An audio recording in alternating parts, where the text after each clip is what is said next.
एक वक्त ऐसा भी आया कि मुझे दाई माँ और अपने वर्ग के बीच की लंबाई लंबी खाइयाँ और खंदक का पता चला। ये भी समझ में आया कि दाई माँ मेरी माँ से भिन्न है, बिल्कुल भिन्न है, तहजीब और सलीके में, कि मैं जिंदगी भर दाई माँ की गोद में बैठी नहीं रह सकती। मेरे बहुत से प्रश्नों का उत्तर किसी के पास नहीं है। मैं बड़ी हो गई थी, बीए पास कर चुकी थी, और इन पिछले 10 सालों में दाई माँ 65 की उम्र पार कर चुकी थी और उनकी आंखों में मोतियाबिंद पक गया था और कमर काफ़ी झुक गई थी। उनसे काम नहीं होता था। यहाँ नौकर चाकरों से भरे घर में कोई ना कोई दाई माँ को छेड़ ही देता, और उसके बाद दाई माँ के मुंह से गालियाँ के बौछार। चौके से बेलन या चिमटा लेकर वे कभी लक्ष्मणिया के पीछे तो कभी रामू के पीछे। उसका मन अम्मा के कामों में नहीं लगता था, उनसे उठा बैठा भी नहीं जाता। कभी घुटने टीस भरते तो कभी कमर अकड़ जाते। एक एक कर सारे दांत गिर चुके थे। अब दाई माँ रोटी दाल या पानी में गीला करके खाते, और बिना कुछ कहे अम्मा ने अपने लिए कृष्णा को रख लिया था। कृष्णा जो हट्टी कट्टी 4 मर्दों का काम अकेली कर लेते। किसी न किसी बात पर अम्मा से दाई माँ का झगड़ा हो ही जाता, और दाई माँ मुझे कॉलेज से लौटते वक्त नीचे गेट के पास बैठी मिलती। उनकी अगल बगल दरवान, ड्राइवर, बगल के मकान की आयाओं का जमघट लगा रहता। दाई माँ बीड़ी फूकती हुई बड़बड़ाती रहे, अरे अब वो बात हुई का, अरे अब वो बात हुई का। बड़ा बाबू देवता मानुष थे, गरीबन का मन जानते थे। पुराने दिन, पुराने वैभव। दाई माँ का भविष्य सिकुड़ता जा रहा था। मुझे देखते ही खुश होकर कहती, ये हमार बिटिया, अरे एकर मुंह देखकर तो हम यहाँ राहत हुई, नहीं तो ये लोग कोई मानुस है। मैं अपने को बड़ा अपराधी पाती।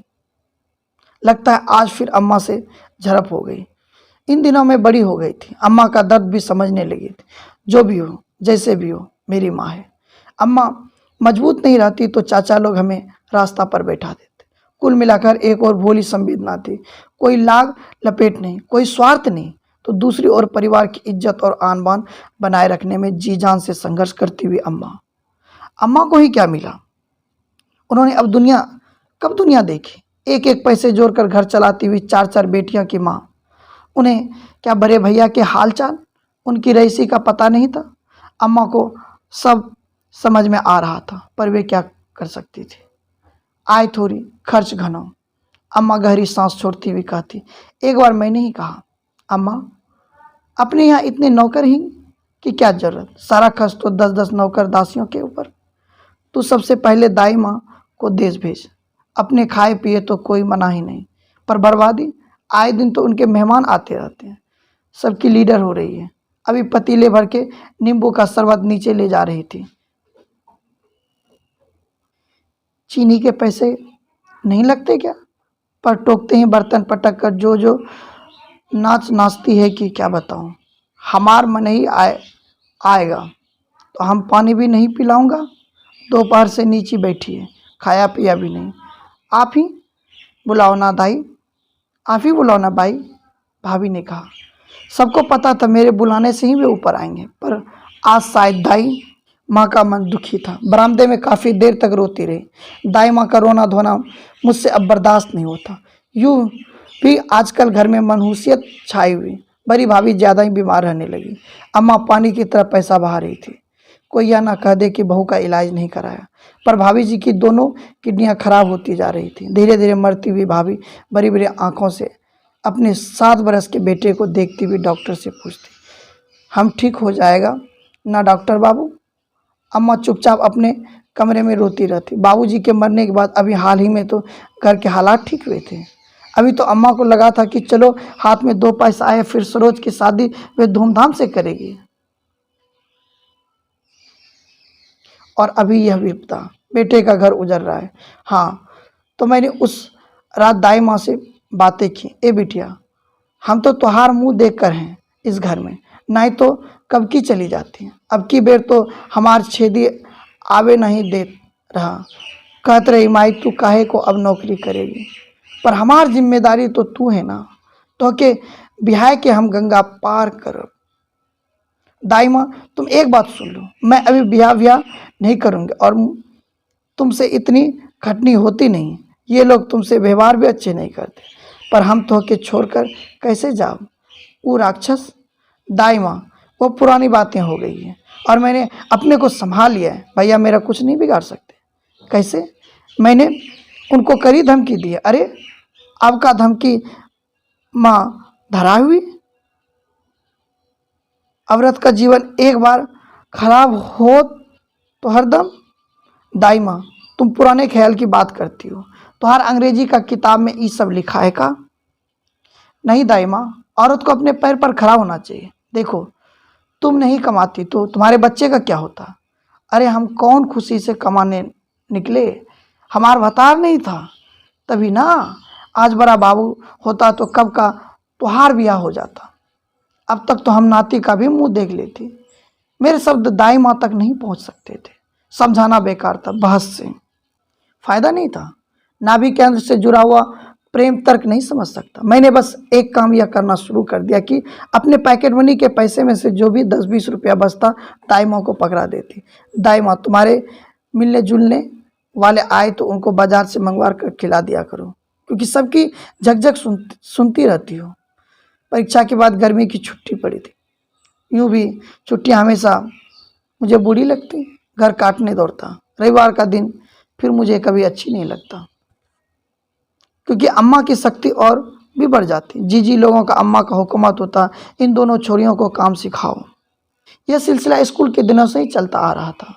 काम सिखाने का मतलब था चावल दाल से लेकर राई जीरा तक धुनने बिनने का सलीका। यह क्या, सीधे बैठ, पलथी मारकर उंगलियों को सलीके से थाली में पसारो। अम्मा कुर्सी डालकर बैठी रहती। उनके सामने मैं, सरोज, दोनों भाभियों और सल्लू जी। अम्मा ना जाने कौन सी तपस्या कर रही थी या अपने कौन से पापों को ढो रही थी, वही जाने।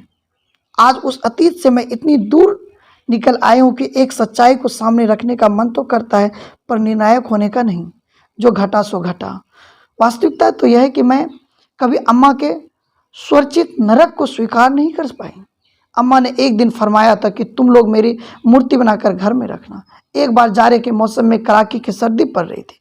उन्होंने 100 कंबल मंगाकर गरीबों को बांटा। उनकी एक ही शर्त थी, तुम लोग बोलो कस्तूरी देवी की, कस्तूरी देवी की। बोलो, और जोर से बोलो। लक्ष्मणिया, अरे सीताराम, बोलो इन लोगों से कि मैं देवी हूँ, स्वयं जगदम्बा का अवतार हूँ।